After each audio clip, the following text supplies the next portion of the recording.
우리 같이 말씀 보도록 하겠습니다. 누가복음 24장입니다.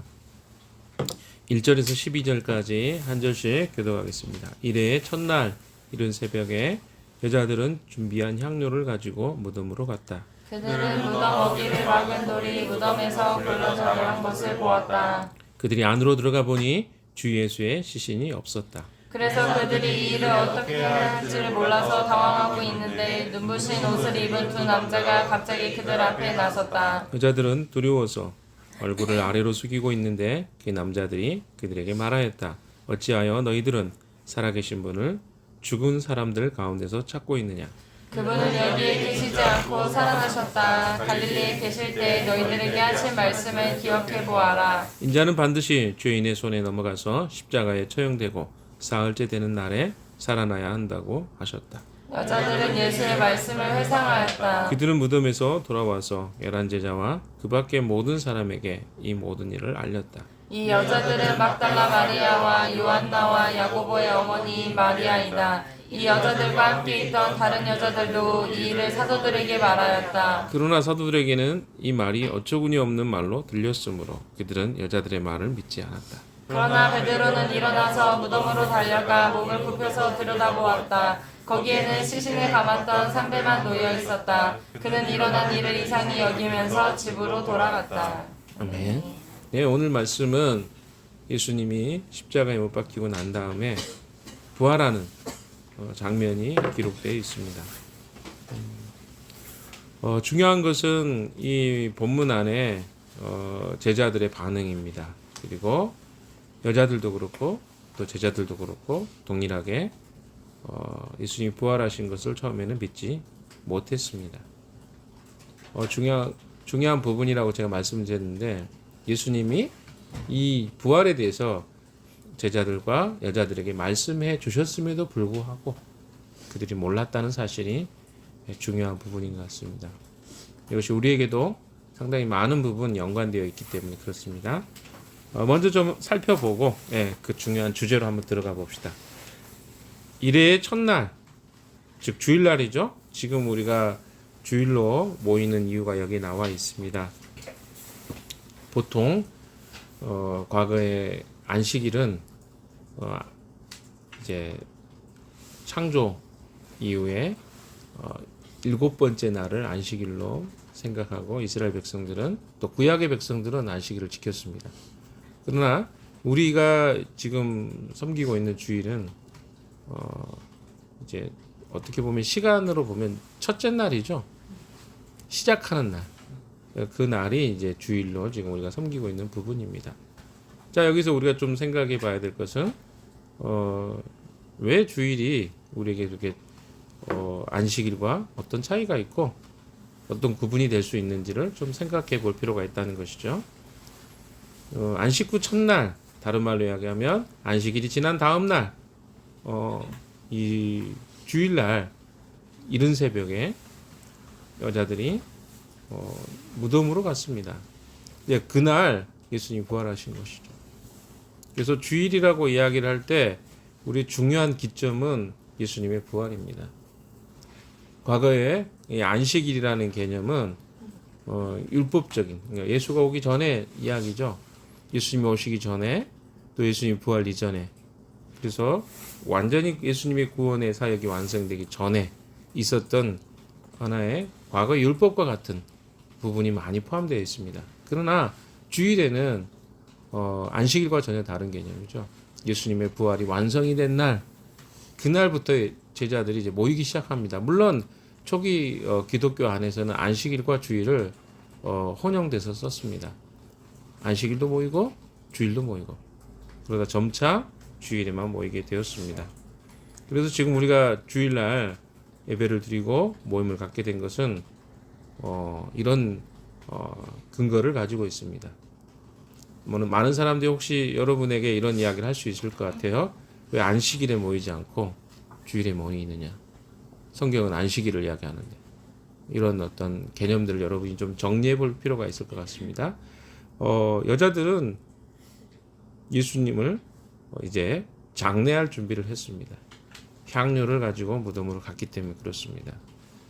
이 말은 그들이 예수님의 장례를 준비했는데 예수님이 육체적으로 죽으셨다는 것을 그들은 인정했던 것이죠.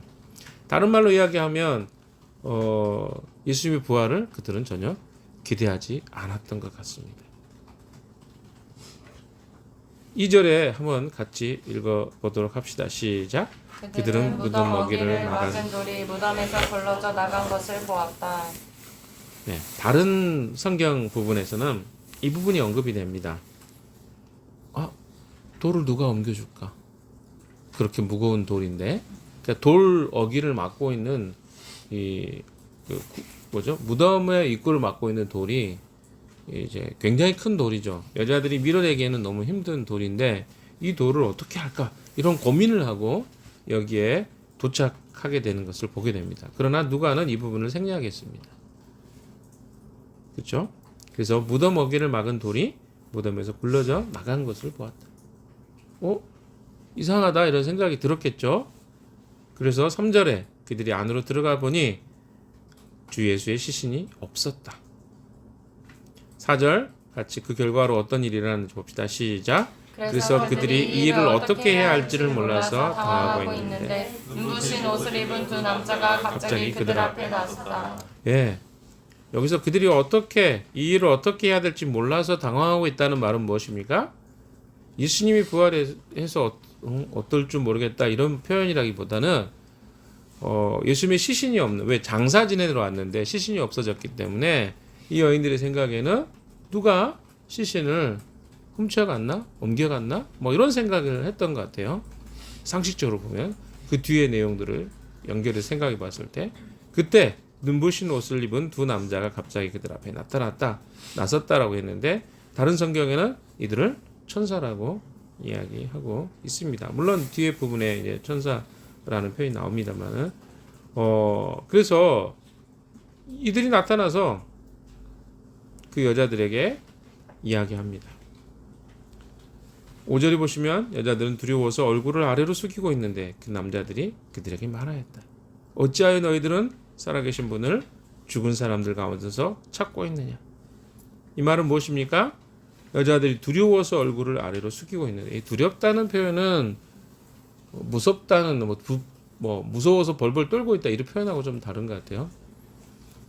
일반적으로 여기서 두려워서 얼굴을 아래로 숙이고 있는 경외심입니다.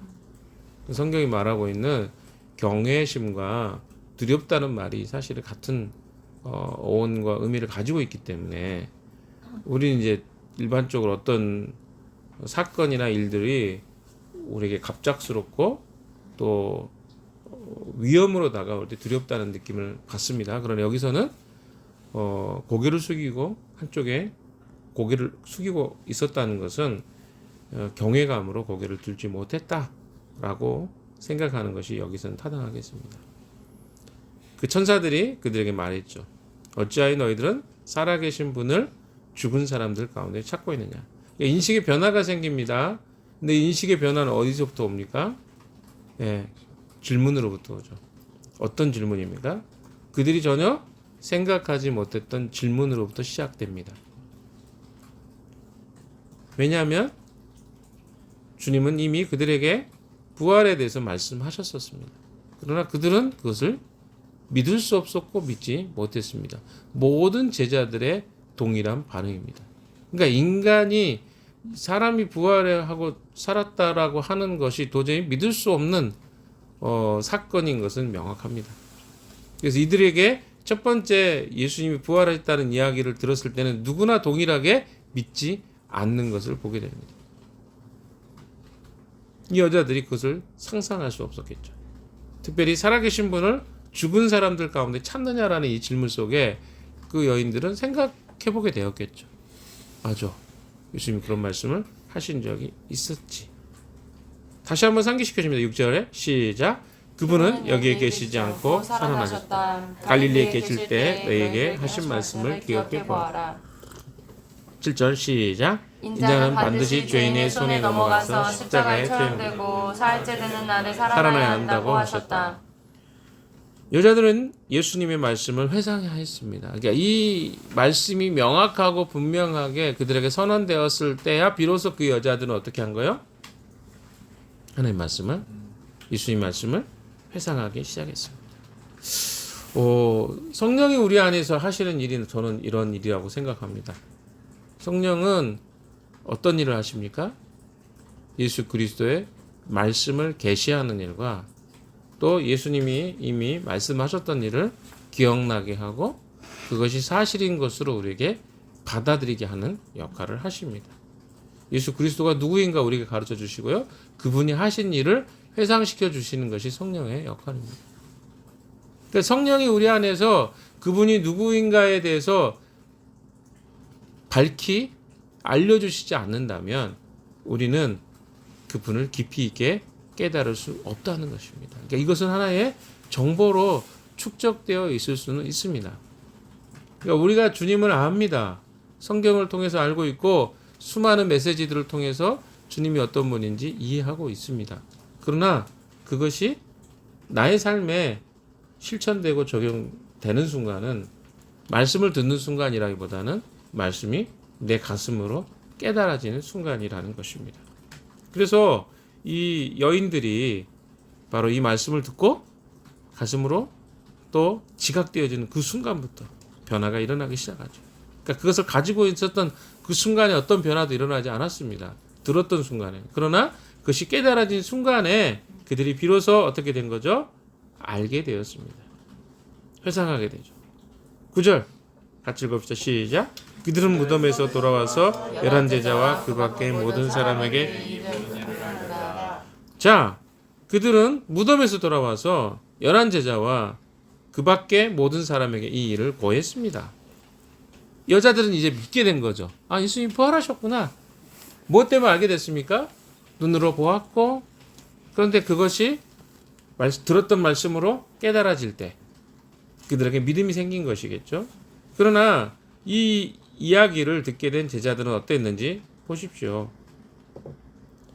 11절이 그런 내용입니다. 시작. 그러나 사도들에게는 이 말이 어처구니 없는 말로 들렸으므로 그들은 여자들의 말을 믿지 않았다. 그렇죠? 이들은 이 말을 들었을 때 여자들과 비슷한 반응을 보였습니다. 어처구니 없는 이 말이 참 그렇죠? 말도 안 된다. 이런 말로 들렸습니다. 이 여자들은 누구입니까? 막달라 마리아와 10절에 보시면 요한나와 야고보의 어머니 마리아입니다. 여자들이 참 믿음이 좋다는 게 신기하죠. 예수님의 제자들은 표면상으로는 가장 믿음이 좋은 사람들로 성경 곳곳에 드러나는데 어떻게 예수님의 제자들보다 더 빨리 무덤에 갔으며 그리고 어떻습니까? 그 부활하신 주님을 가장 먼저 만난 것도 이들입니다. 그리고 어떻습니까? 먼저 믿음이 생기죠. 부활하신 주님에 대한 믿음도 여성들에 대해서 무시할 수 없는 것 같아요. 이런 부분에서 특별히 그 당시의 여성들의 신분과 상태를 본다면 참 놀라운 일입니다. 12절도 한번 볼까요? 12절 시작. 그러나 베드로는 일어나서 무덤으로 달려가 몸을 굽혀서 들여다보았다. 거기에는 시신을 감았던 선배만 놓여 있었다. 그는 일어난 일을 이상히 여기면서 집으로 돌아갔다. 예, 베드로는 잘 믿지 않았습니다. 사실 베드로도. 그러나 베드로만큼은 그 말을 듣고 자기가 확인해 봐야 되겠다. 이런 생각을 한 것 같아요. 그래서 어떻습니까? 무덤으로 달려가서 몸을 굽혀서 들여다보았습니다. 거기에는 어때요? 시신을 감았던 이 삼배만 놓여 있었습니다. 베드로는 이 일어난 일을 이상히 여기면서 그러니까 믿은 건 아닙니다. 무슨 일이지? 당혹해하면서 집으로 돌아갔습니다. 그러니까 우리가 부활의 주님을 믿는다는 것은 사실은 어려운 일인 것 같아요. 제자들의 반응을 봐도 그렇고 여인들의 반응을 봐도 그렇고 예수님이 부활하신 것을 믿는다? 인간의 사고 속에 그것을 받아들인다? 이것은 참 어려운 일인 것 같습니다. 그래서 우리가 누군가가 그것이 잘 안 믿어진다고 해서 우리가 인간적으로 나무라기에는 이 사실이 그렇게 받아들이기 쉽지 않은 사실인 것은 맞는 것 같습니다. 그러나 오늘 본문의 내용들을 우리가 쭉 보시면서 어떤 생각이 드십니까? 사람들에게 믿음이 생기는 것은 어떤 과정이 있는 것 같아요? 말씀이 선언됩니다. 그리고 그 말씀이 선언된 말씀이 마음으로부터 깊이 깨달아지고 또 내 눈으로도 확인이 되고 이런 여러 가지 과정을 통해서 신앙이 생기고 확신이 생겨나는 것을 보게 됩니다. 예수님과 그들은 함께했고 예수님을 믿었습니다. 그리고 예수님에 대한 이야기도 너무 많이 들었겠죠. 그러나 그들이 막상 예수님 십자가에 못 박힌 다음에는 그 예수님의 부활하실 것이라는 약속의 사실들을 믿기가 더 어려웠을 것입니다. 예수님이 돌아가셨거든요. 그들의 생각 속에서는 사고 속에 죽은 사람이 말한 이야기는 다 과거의 사실로 기억될 수밖에 없는 것이죠. 이것이 누가가 기록하고 싶어하는 내용입니다. 누가는 이 이야기들을 이방인들에게 지금 하고 있어요. 계속 제가 이야기 드렸던 것처럼. 그래서 이 이야기를 굉장히 추적하고 있습니다. 여인들의 이야기며 또 어떻습니까? 시신이 사라졌는데 이 시신이 사라진 것들이 예수님의 부활 사실을 확정시켜주는 믿음으로까지 연결되는 이야기를 누가는 추적해주고 있습니다.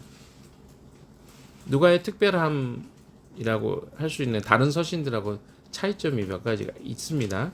근데 여기 부분에서는 이 여인들의 이야기가 아주 구체적으로 잘 나와 있어요. 다른 성경과 조금 더 비슷하면서도 좀 차이점이 있습니다. 어떤 부분에 생략을 했고요. 그 여인들이 굴에 도착하면 무덤에 있는 돌을 누가 옮겨줄까? 이런 이야기는 여기 빼먹었거든요.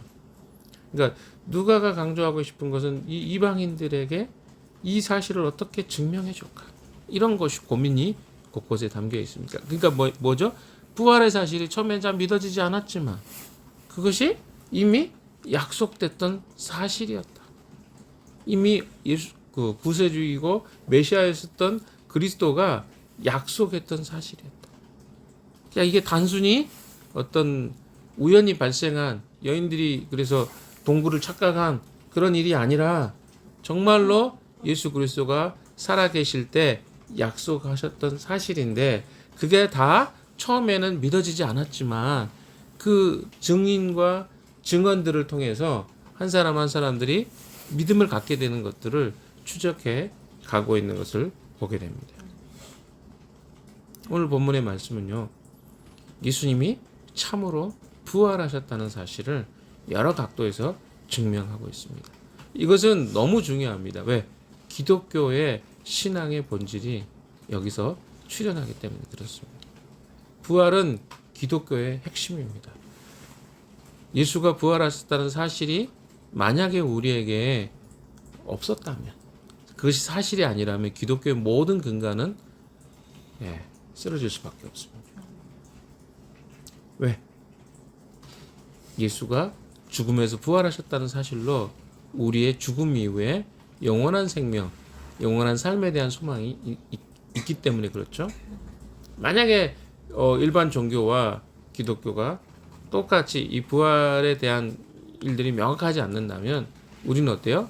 애쓰고 노력하다가 내가 죽은 다음에는 어떤 일이 일어날지 아무것도 모르는 그런 종교가 되었을 것입니다. 그러나 기독교는 예수 그리스도가 죽으신 이후에 부활하셔서 부활체의 몸을 입고 계신 것을 통해서 우리도 죽음 이후에 부활이 있다는 사실을 가르쳐 주고 있습니다. 이것이 가장 큰 기독교의 핵심적인 사실이라고 할 수 있겠죠. 또한 믿음이 어떻게 발생되는지를 오늘 본문을 통해서 가르쳐 주고 있습니다.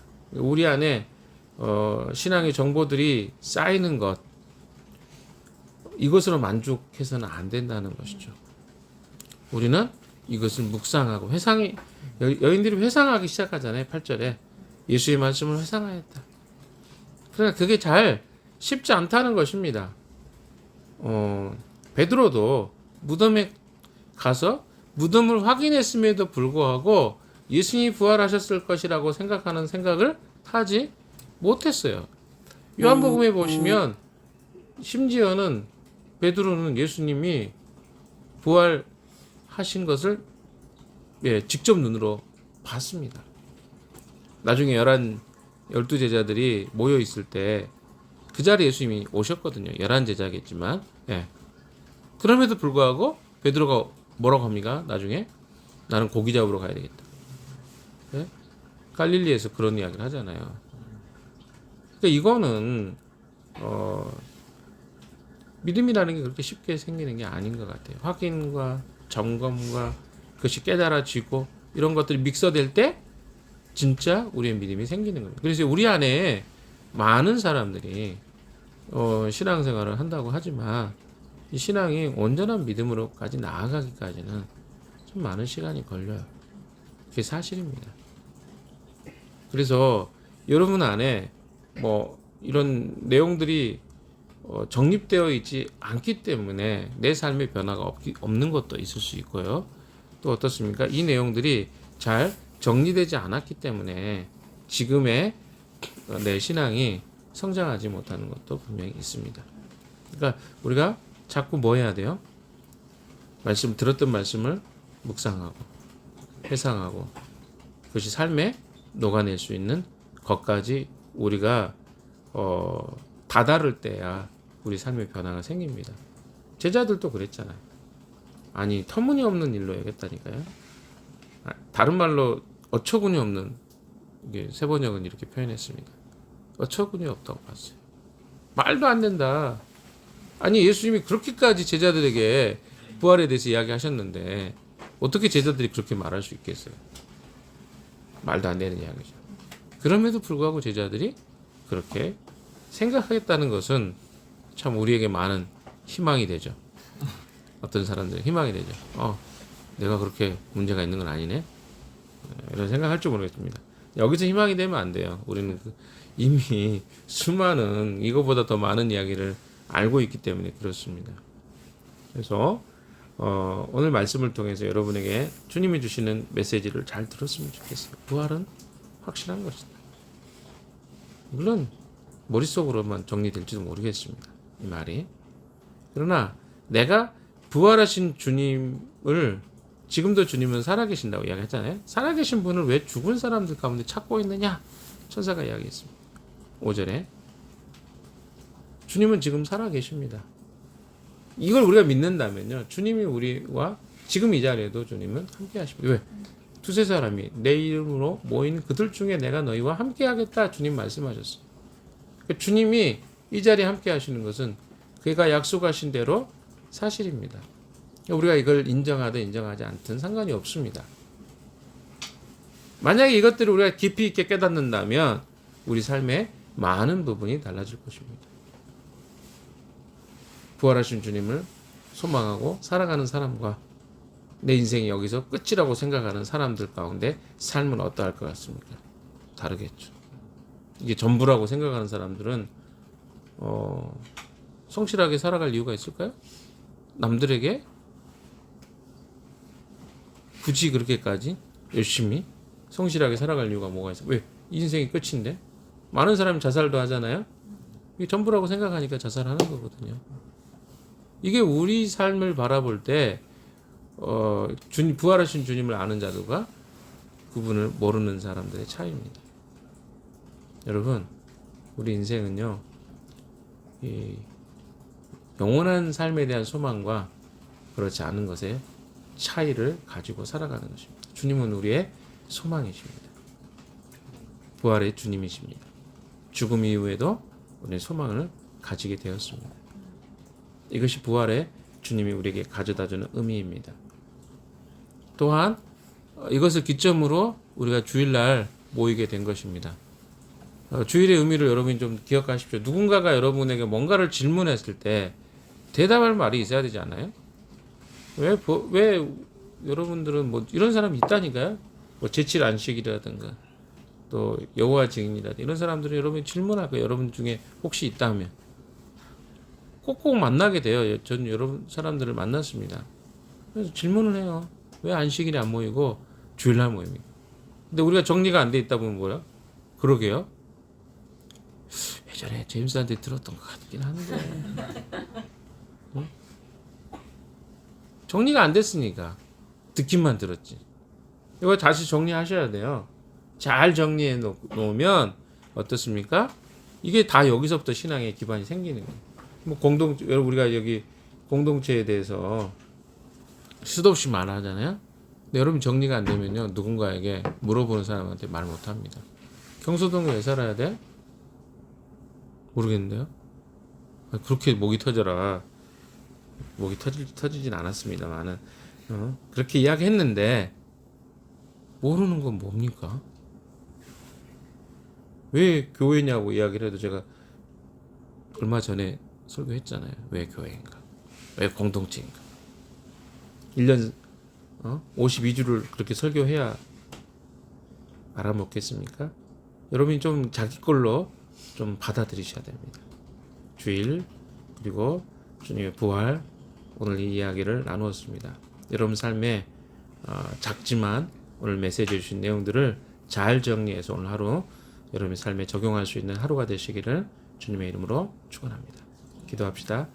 주님, 오늘도 우리에게 말씀해 주셔서 감사합니다.